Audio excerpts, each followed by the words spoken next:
In this video, we're going to cover top tips for how you can transform into a Python developer. Now, these tips are not just a list of technologies to learn. What I'm going to share is my process on how I became a software engineer. If you're new to the channel, I'm Eric Roby, a software engineer with over a decade of experience and author of several coding courses with more than 100,000 students worldwide. Python has taken over backend development, which includes web application business logic, data science, data engineering, and artificial intelligence. There is no better time to learn Python development than right now. So let's get into it and start with step one, which is identify your why. Now, your why can really be anything you want, but it needs to be the reason to why you want to become a software engineer. And this is really, really important because if you don't have a why, I don't think there's a way you can become a software engineer because the bar to become a junior engineer keeps rising. There's so much time and dedication and investment that you need to put into learning software engineering. And I think the bar is just becoming too high to chase after a dream of becoming a software engineer if you don't have a why. Now, the why from talking to people can really break down into what I believe are three major categories. The first one can be family. So for example, if you are working like a minimum wage job and you will have a dream of making six figures and you'll do anything it takes to make six figures to really be able to support your family, software engineering is a way to go. Former President Barack Obama even asked Americans to learn computer science. This week, I'm proud to join the students, teachers, businesses, and nonprofit organizations taking big new steps to support computer science in America's schools. And that it's a way to help propel you into the middle class and beyond. And that is a huge reason to why people chase a computer science and software engineering career. Now there's other routes too. So there can also be like you have a dream of working remote. Maybe you're a chef and every day you have to show up to the kitchen because your job is absolutely not remote. And you've always had this dream of being able to work from your home in a home office and all the benefits that come along with working remote. Or maybe it's like what I had. And I had a dream of building an app. Like I love technology and I'm like, wow, I can do this. I can build an app that can sell unlimited amount of times without having to manufacture a product. It blew my mind how crazy technology was in a marketing and sales funnel because you have to create once and you can sell unlimited times. So that was what really got me going, right? So I really wanted to learn how to create software because I always had a small entrepreneur spirit and I really thought that was the way to transform my life and really be able to create this entrepreneurship and business grind that I've always wanted to do since I was young. So the very first thing you need to do is identify your why. Now, once you identify that why, you are ready to kind of break into the software development world. And this is where step two comes into play, which is to chase the coding journey. Now, a lot of the coding journey can be broken up into the 80-20 rule. 80% of outcome comes from 20% of actions. And that's because, like, for example, Python is an enormous programming language. There is so much you can do with it. But the 80-20 rule really makes sense here, right? Let's say that you understand how to install Python. You understand the basics like variables, integers, strings, functions, object-oriented programming, and you also somewhat know data structures and algorithms. So you know like lists and hash maps, but that's really where your knowledge cuts off. Well, with that knowledge, you can build, I don't know, like 90% of web applications out there because they're just CRUD operations, which is create, read, update, and delete something in a database. But that small area of needing to know all the data structures and algorithms like binary trees, knowing how to do recursiveness, all of this kind of stuff has its use cases and it can help performance in certain areas. But those use cases are so small in the vast amount of applications that you really only need to focus on the small areas that make impact. And then when you have a professional job, then you can start learning about ways that will actually create performance optimization or whatever for that specific product that you're building. And when you're surrounded by software engineers, once you get in the door and you're surrounded by software engineers, that is really where your knowledge and your growth really takes off. This first part is a lot of just like, what can you figure out yourself? And I'm showing you like the roadmap on like what you have to figure out yourself to be able to get in the door of being a software engineer. Once you know like the 80-20 of Python, now you need to learn some of the technologies that kind of like surround coding that you'll be expected to know, but doesn't require like actually typing code. And one of the biggest ones is version control. And version control kind of always uses Git. Git is by far the most popular. So if you're going to learn a version control system, use Git. And it's a way for multiple developers to be able to work together and enhance communication. So if you like update a file in the application, application and someone else updates a file in the application, you can merge those together. So then when you guys are updating simultaneously, you both always have the newest copy of code and we're not like shipping files around, right? So you want to learn Git. And what's great about Git is that is like even another, that might be like the 90-10 rule.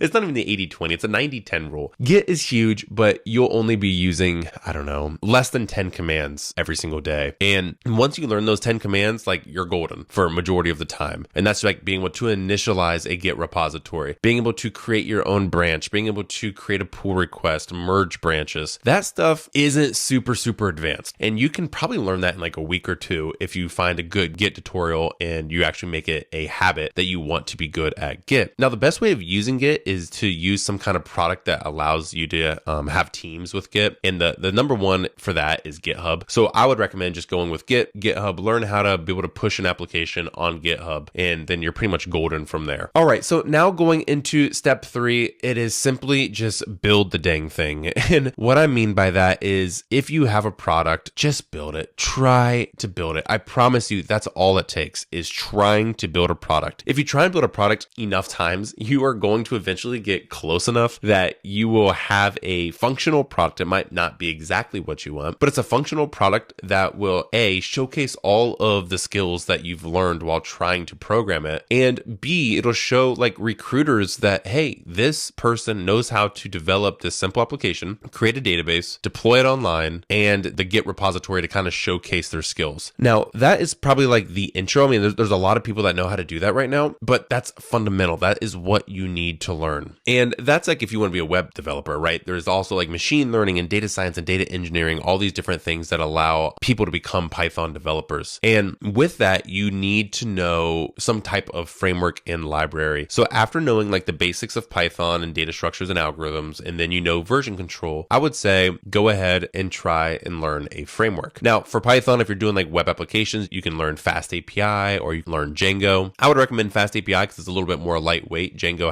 allows you to do more things, but it's a little bit more complicated. So if you're just trying to get something shipped out the door, I would say let's dive into FastAPI. And like I said, and I have a top selling FastAPI course linked in the descriptions below. So if you get stuck or you're wanting to kind of go down that path, go ahead and check out that course. But really, once you start building a product using a framework like FastAPI or Django with the programming language of Python, then we can start integrating a database. And a database is just simply somewhere that stores data. So every time you reload the application, you're not starting from scratch. You have data saved in a database that you pull from. And there's really two schools of thought for databases. There's relational, which is called SQL, and then there's unrelational data or document data. And there's a couple different ways of saying that, but that's NoSQL. Majority of the time, I would say go down the SQL path. And that's just because more applications support SQL. So I would say go SQL. You can learn SQLite, MySQL, PostgreSQL. All of these are amazing choices for databases. Learn how that database can integrate with your framework of choice. And then from there, we can kind of learn about different type of application designs depending on the area that you're trying to get into. But again, for designs, I think designs is really hard to learn if you're not actively trying to integrate that design into an application. If you're just simply trying to learn design patterns for the sake of learning design patterns, I think it's extremely complicated. So I would say go ahead, learn a design, which is like if you're trying to do FastAPI, do like RESTful endpoints for backend applications. Go ahead, try and learn that design as good as you can, along with the databases and the Python programming language and the frameworks. And that is like the absolute best place you can be when trying to start applying for jobs. You need to know frameworks, you need to know a library, you need to know a database, you need to know your programming language. And then everything else like deployments and version control are huge add-ons. So with that, I have this video right here, which teaches you the basics to many of these things. And I think it'll be really helpful for you in your journey. Until next time.